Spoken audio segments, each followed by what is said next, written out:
Welcome to Wisdom 31, day number 1.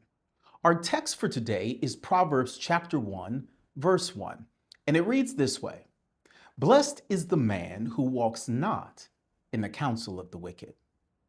As we begin spring 2026, I want to invite you into this journey by asking you, do you acknowledge that when God speaks, whatever it is that he says, it becomes? As we embark on this new semester together, I want to challenge you to consider the impact of God's voice in your life. The book of Proverbs trains the reader to trust the consistency of God and the possible impact that he desires to have in and through their life. Because the baseline of all relationships is trust.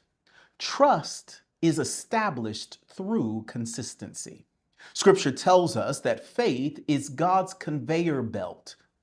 It is heaven's way of getting goods and services to us.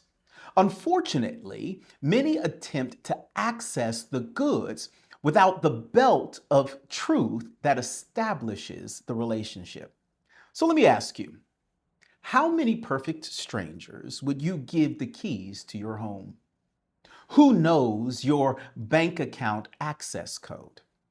And besides the most trusted confidants, who knows your most intimate secrets?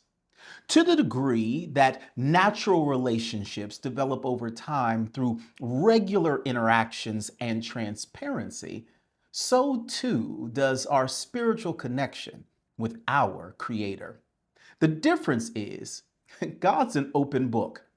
Everything of value pertaining to our present and our future relationship with Him, He's already inspired and preserved through writing. The Bible is His story. And Proverbs stands as the chief cliff notes of wisdom for building a relationship with God.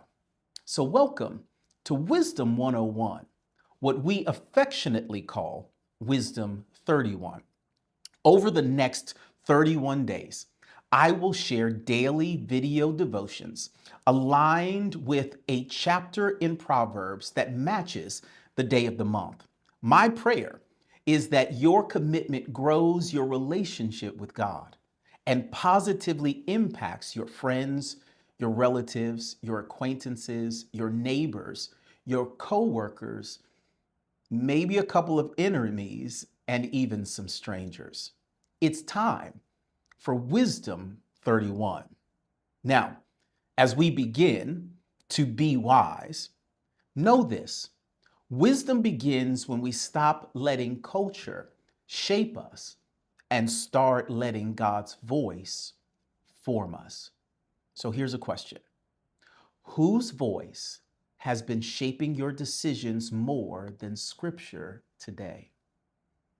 Invite 3 people from that list that I just gave you: your friends, your relatives, an acquaintance, a neighbor, a coworker, an enemy, or a stranger, to share with you in this Wisdom 31 journey over the next month.